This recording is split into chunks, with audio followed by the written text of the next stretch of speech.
একবার গাজীপুরের এক হোটেলে খেতে গিয়ে একটা খাবার আমার খুব নজরে আসে। তো আমি তাদেরকে জিজ্ঞাসা করায় তারা বলে এই খাবারটার নাম শুটকির নাড়া বা মরিচ বাটা।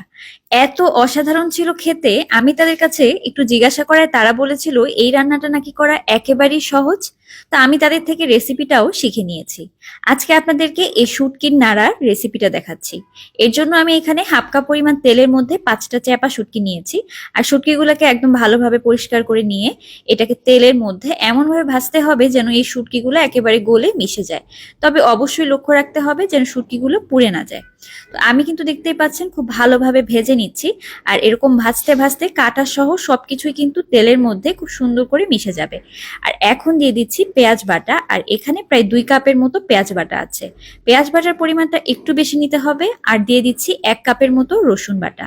2 কাপ পেঁয়াজ বাটা আর 1 কাপ পরিমাণ দিতে হবে রসুন বাটা। তার সাথে দিয়ে দিচ্ছি প্রায় 1 কাপের মতো মরিচ বাটা। আপনারা চাইলে মরিচটা কিন্তু একটু বেশি কম করে নিতে পারেন, যারা ঝাল কম খান সেক্ষেত্রে মরিচের পরিমাণটা একটু কম দিবেন। তবে এই রেসিপিতে ঝালের পরিমাণটা একটু বেশি দিলেই ভালো হবে। আর আমি যেভাবে আজকে রেসিপিটা তৈরি করছি, এটা একবার বানিয়ে নিলে আপনারা 1 মাসের মতো ফ্রিজে রেখে খেতে পারবেন। যখন খেতে মন যাবে একটু নামিয়ে খেলেই হবে। অনেক সময় এমন হয় যখন কোনো কিছুই খেতে ভালো লাগে না, তখন গরম গরম ভাতের সাথে এরকম মরিচ বাটা নিয়ে তার মধ্যে একটু লেবু রস দিয়ে ভালোভাবে মেখে খেলে কিন্তু একদম খাবারের রুচিটাই যেন ফিরে আসে। আর এখন দিয়ে দিলাম একটুখানি লবণ। লবণটা আপনারা আপনাদের স্বাদ মতো দিবেন। আর লবণটা দিয়ে এটাকে অল্প জালে ভালোভাবে এভাবে ভাজতে হবে। খুব সামান্য পরিমাণে আমি দিয়ে দিচ্ছি হলুদের গুঁড়া। হলুদের গুঁড়াটা কিন্তু অপশনাল, আমার হলুদের গুঁড়াটা দিলে ভালো লাগে, তবে হলুদের গুঁড়াটা না দিলেও হবে। আর এখন হলুদের গুঁড়াটাকে মিশিয়ে চুলার আঁচটা মিডিয়ামের থেকে একটু কমিয়ে দিয়ে এটাকে রান্না করতে হবে।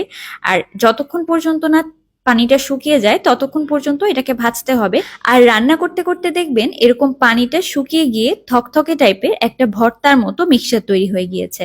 আর এই পর্যায়ে চুলার আঁচটা আরো কমিয়ে দিতে হবে, কারণ উপরে যে তেলটা ভেসে উঠছে দেখতে পাচ্ছেন, এই তেল দিয়েই কিন্তু এখন এটা একদম ভাজা ভাজা টাইপের হয়ে যাবে। এই শুটকি নাড়া বা মরিচ বাটা যে হাঁড়িতে করবেন সেই হাঁড়িটা এমন একটা হাঁড়ি নেবেন যেটা নিচটা একটু মোটা হয়, কারণ এটা অনেক সময় ধরে রান্না করতে হয়, নিচের দিকে লেগে যেতে পারে।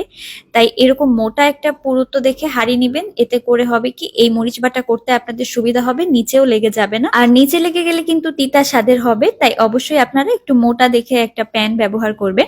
আমি নাড়তে নাড়তে দেখতে পাচ্ছেন মরিচ বাটাটা কিন্তু একেবারে হয়েছে। আর দেখতেই পাচ্ছেন কতটা লোভনীয় হয়েছে। এই মরিচ বাটার সাথে একটুখানি লেবু হলে আর গরম ভাত হলে সাথে কিন্তু আর কিছুই লাগে না। যারা ঝাল ঝাল টাইপের একটু মুখরোচক খাবার পছন্দ করেন তারা অবশ্যই এই শুটকি নাড়া বা মরিচ বাটাটা একবার হলেও বাড়িতে ট্রাই করে দেখবেন। আশা করি আপনাদের অনেক বেশি ভালো লাগবে।